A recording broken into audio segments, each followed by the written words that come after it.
Hello po sa inyong lahat. Nandito pala ako sa simbahan ngayon dahil si Fiona, nag-practice sila. Sumali siya sa ano ba? Ngayong Sabado sila trekkings. Magkanta sila magkanta sa mga bahay-bahay ba? Tapos kasali siya at saka kasali si Fiona. Yung mga bata na magkukumunyon ngayong year na to, kasali. Nag-ihi mo na ako dahil. Baka makaihi ako ba? Tagal-tagal pa kami nag-practice pa sila. At aakyat na ko dito sa taas, kaya ako lang isa dito sa baba. Uy.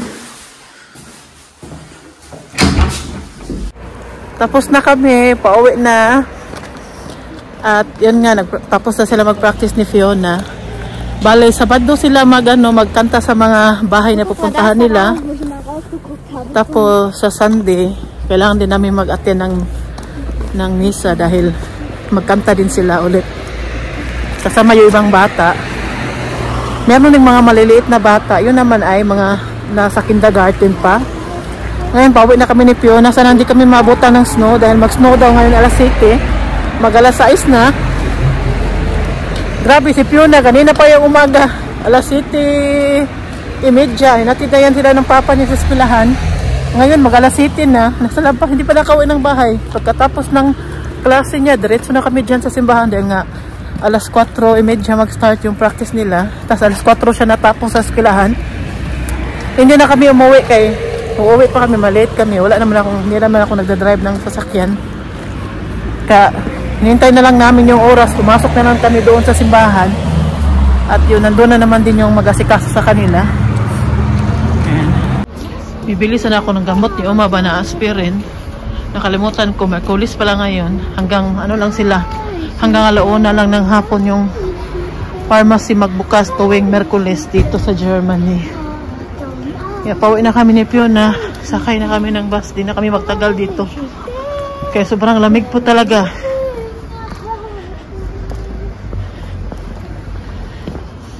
Sobrang lamig ng panahon. Tapos mag-snow daw alas 7. Dapat makauwi na tayo, Fiona, before mag-snow. Kaya madulas. May bibilin pa naman sana ko dito sa loob ng Deichmann. Oh.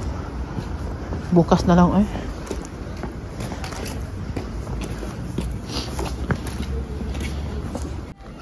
Ito Hello Kitty na bag. Ganda siya. Malapit na kami sa bahay namin. Naglalakad na kami. Ito po yung kinatatakutan ko pag winter dito sa Germany. Baka yung daan papunta sa amin pataas. Ich hatte das Glück gehabt, dass ich nicht musste. Ich gerade nicht. Tahimik na pero alas 6 pa. Parang alas 10 na ng gabi. Hindi na kami nagtagal ni Fiona doon. Wir bitten dich. Hier nochmal. Wir bitten dich für alle Kinder, die kein Zuhause haben. Wow. Schön.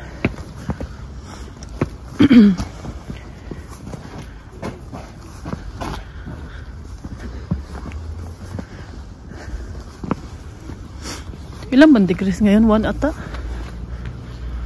1 degrees lang siya. Pag mag 0 degrees na siya. Yan. Uy, may umutot. Narinig pa ba niyo yun? Si Fiona, umutot. Nein, habe ich nicht. Oh, nag-ice pa. Oh, may ice, oh. Du hast gemacht. Kann ich reintreten? Pag mag 0 degrees siya, mag-snow yan.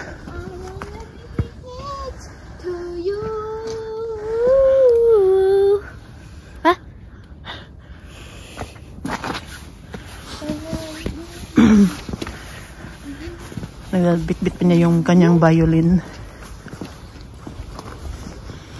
Ganyan lang yung buhay namin dito sa Germany. Kahit malamig, naglalakad sa labas.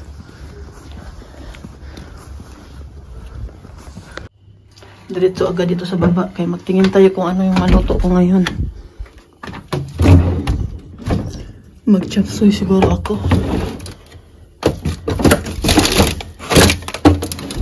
Luto ako ng chapsuy.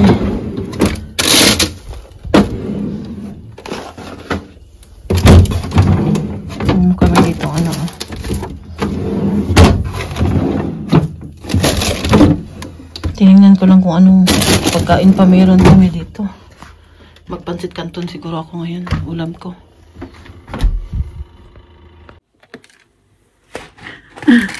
Magluto na ako ng kanin. Tulog pa si Martin, pero magising na yun maya-maya.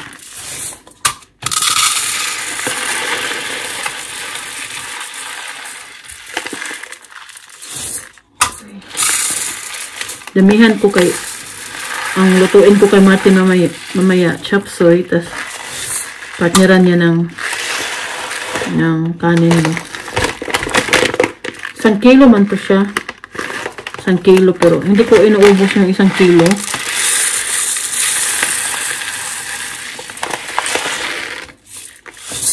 Limang cup lang. Ay, natira pa oh. Sa isang beses lang kami kumakain ng rice. Kapag nag-rice kami, isang beses lang talaga sa isang araw. Minsan sa tanghalian. Tapos kanina kasi, mga anak ko, doon na nila kakain sa eskwelahan. Tapos ako, nagtinapay lang ako kanina. Tapos si Martin, kinain niya yung tirang munggus kagabi. Yung kinain niya kanina bago siya natulog. Ngayon, magluluto na ako kay magising na yun mamaya. Pag gising kasi noon, dapat naka-prepare na ako ba para... Kasi si Martin, pag gising niyan, wala na yung oras. Pag gising niyan, magpunta siya. Ano muna siya, sa toilet muna siya. Tapos pagkatapos niya sa toilet, kain siya. Tapos, bigbihis. Minsan, tutulungan niya ako kasi kaso kay Uma. Minsan, hindi na. At, yun, aalis na yan siya. Magtrabaho na kasi si Martin. Ayaw niya yung malate siya. 1 hour before mag-start yung trabaho niya, nasa company na yan siya. Kaya, ayaw niya na yung last minute yung alis sa bahay. Ayaw niya yung ganyan. Gusto niya pag nasa trabaho siya, 1 hour before sa kanyang mag-start yung kanyang pasok, dapat, na siya, nandoon na sa company. Para relax siya ba? Para alam niya kung anong nangyari sa machine na tatrabahuin niya. Alam niya yung mga basta may oras pa siya, yun magmadali. Kasi nakaka-stress to. Tama din naman, no? Ang company nila, ang lapit lang dito sa amin, mga 10 minutes lang. Sobrang lapit lang. Ang kinain ko ba, tinapay pa, kanina lang. Mga alas 12 at ako ginising ni Martin kasi natulog ako ulit. Mga alas 12. Tapos, tinapay lang kinain ko. Naglinis ako pagkatapos kong kumain, nag-asikaso kay Uma. Tapos pagkatapos, nag-prepare na ako para sunduin si Fiona. Ngayon pa lang kami nakauwi. Kaya ngayon, tigluto na naman. Magluto muna ako para mamaya, pagising ni Martin, na ready na yung pagkain. Tingnan po ninyo, ang daming snow sa labas. Ang kapal-kapal na. Sabi ko kay Martin, magdandahan siya mag-drive kay kaalis lang niya. Oh. Mahalata talaga na kalalabas lang ni Martin sa garage namin. Oh. Kasi yung auto ba. Ang daming snow. Nakakaloka. Sambruk ba siya sa house? Papa. Lanzo. Tamang-tama talaga yung dating namin. After 1 hour, nag-snow na. Kaya nagmamadali talaga kami ni Pio na umuwi. Kasi gusto pa niya sanang, pumunta doon. May bibilhin pa siya. Kaya binigyan ko siya ng 5 euro. Buti sabi ko sa kanya, bukas na lang kay sabi sa balita, mag-snow ng alas 7. Kung mag-antay pa kami, hindi kami makasakay sa alas 6 na bus, 6:30 ang sunod. Darating kami dito sa amin, mag-alas 7 na. Nasa ako, madulas. Nabutan kami ng snow. Ich komme da. Kommst du jetzt? Grabe, oh. Ang daming kapal-kapal yan bukas. Ang gagawin ko bukas, na naman sa labas ng snow. Magpala na naman. Ang haba-haba pa naman yung start dyan. Di ako mag-start dito. Papunta doon. Dyan naman, oh. Oh, diba? Ang haba-haba ng linisan ko. Oh, yan. Yung mga bata, wala dito bukas. May pasok sila. Maaga yan sila nga alis. Kaya ako talaga maglinis. Kami dalawa ni Martin. Ito pala si Uma. Oh, tingnan po ninyo. Ang kapal-kapal na ng snow dito sa amin. Ang problema ko nito, paano ko masundo si Fiona? Oh, tingnan po ninyo yung dadaanan ko dyan. Oh, yung papunta sa baba. Diyan. Oh, tingnan po ninyo. Puno ang snow. Tapos walang tigil ang snow dito. Kagabi pa yan. Ang kapal-kapal na, ipakita ko po sa inyo mamaya. Pag Nasa labas ako. Naglinis na si Martin kanina. Siya naglinis sa daanan. Nako, ngayon, kapal na naman. Nag-alala talaga ako ba mag-taxi na lang siguro ako eh. Yan talaga yung problema ko tuwing winter dito sa Germany kaya yung kakapal ng snow ba. Tingnan po ninyo, oh, yung nilinisan ni Martin kanina dyan. Ngayon, sobrang kapal na naman. Diba? So, sabi ko po sa inyo, ang lamig-lamig ngayon dito. Kung pwede lang, ipasa muna to sa Pilipinas ang lamig, no? Tapos, ipasa nyo sa amin dito ang init. Kahit ilang araw lang. Walang problema. Ay, Ginoo ko. Ngayon, naglalakad lang ako dito sa gilid. Mag-taxi sana ako. Kaya lang sabi ng taxi driver na hindi sila maka-drive papunta dito sa taas namin. Dahil nga puno ng snow ang daan. May harapan sila. Kaya sabi niya, maglakad ka na lang kay mas safety daw maglakad kay makapal man ang snow dito. Hindi ba yan siya madulas? Kaya matigas man, naapakan man. Oh, hinanina. Kaya sinunod ko talaga yung sabi niya. Kaya yun, naglalakad ako. Ingat-ingat lang kay sobrang kapal, oh. Ginoo ko.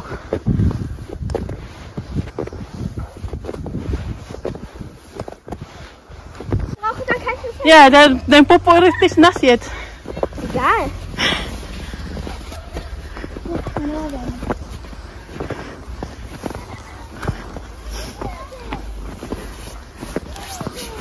Ay, Ginoo ko. Ay! Ay. Malapit na kami sa bahay namin. Mas delikado kasi doon maglakad sa nilalakaran talaga namin palagi papunta doon sa taas. Kasi doon, mas madulas kasi mga auto. Maraming auto yung madaan doon ba? Mabuti dito kasi makapal ang snow.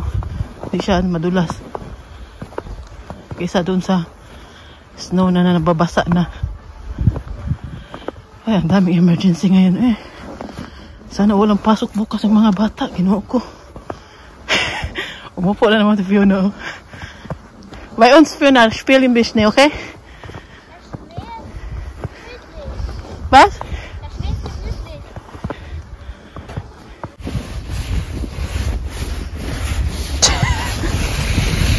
Das ist Winterkinder. Yan yung bahay namin, oh. Puno ng snow. Ay, so groß, Fiona. Jetzt mach hinten. Kriegst du. Ja, du fühlst gleich den Finger, ne? Ja, müssen wir sauber machen hier. Bürgersteig. Guck mal, das hast du Pipi von, ja, gelaufen.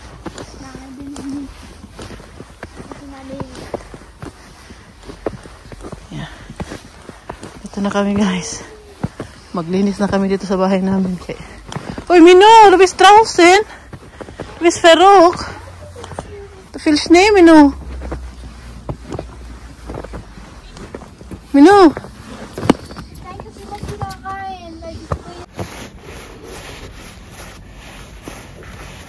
Jetzt stehen.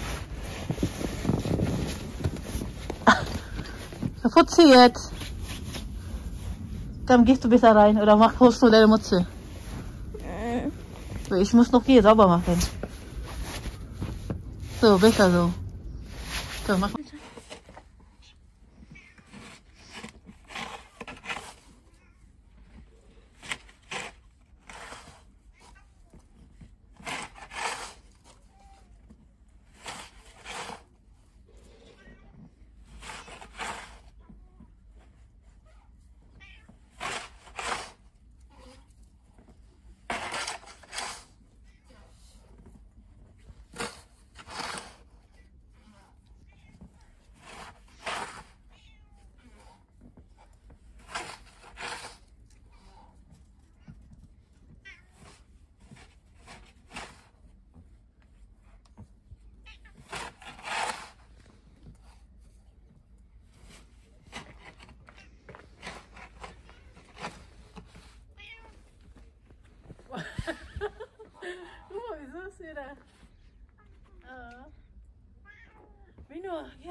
Keine Sorge, ich kann's halten.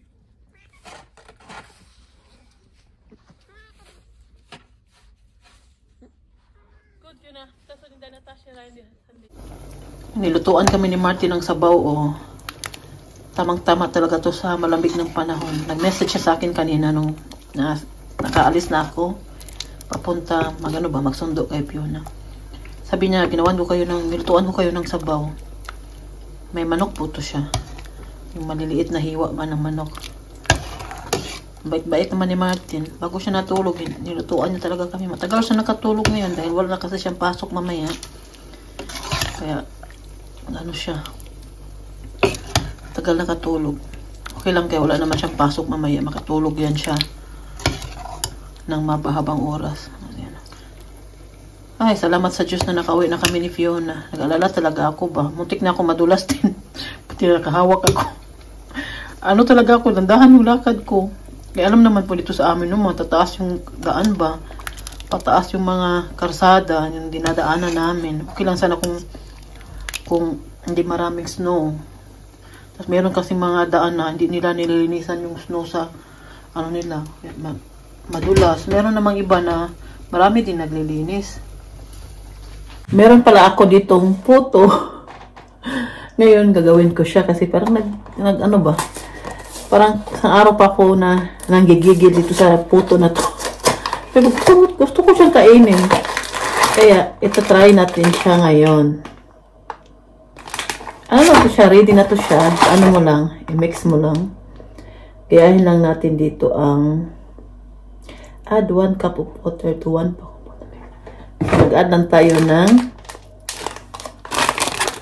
1 cup of water tas 1 cup ng ganito. May isang balot ng ganito. Tas, i-mix lang siya. Gayahin lang natin ang sabi dyan ba. Bango siya. Uy, ano ba yan?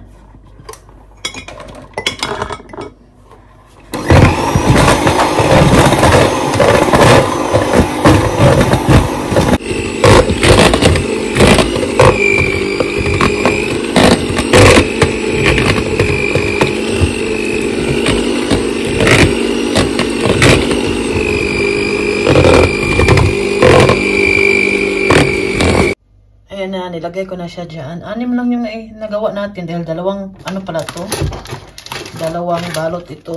Ito pa yung isa. Pero try muna natin. Kung si Michelle, masarapan siya kasi nakita din niya to sa baba. Sabi niya, Mama, gawin mo yan. Kaya ginawa ko din siya ngayon. Kung magustuhan ni Michelle, gagawin ko yung isang para maubos na to. Ayan, luto na. Titikman natin kung masarap. 6 lang talaga ang nagkasya. Silicone pala yung form na ginamit ko. Wala kasi ako nung plastic Bibili ako next time. Ay, salamat sa Ginoo. Ay, stop ng snow ba? Hindi na dagdagan. Kanina, nagpunta dito yung tagalinis ng karsada. Yung taga sa government dito. Hindi na yan siya madulas kasi nilagyan ng asin, tas wala ng snow. At itong daan naman namin, nilinisan ko na kanina. Mga daanan lang ng tao ba? Asa ka dyan sa baba, para hindi madulas. Pero yung snow sa gilid-gilid, okay lang yan. Basta sa gitna, wala siyang snow, para hindi madulas yung magatid ng newspaper dito sa amin or DHL. Kung may deliver sila ng package sa amin. Kasi pag once nadulas sila, magbabayad kami. Po yan dito, low po yan dito talaga na linisan yung dadaanan ng tao ba para iwas problema. Sana hindi na mag-snow bukas at sana hindi mag-snow ngayong Sabado. Pupunta kami ng Badlaspe ba. Yan lang po muna yung update natin sa sa araw na to. Bukas ulit. Salamat sa panonood. Good night.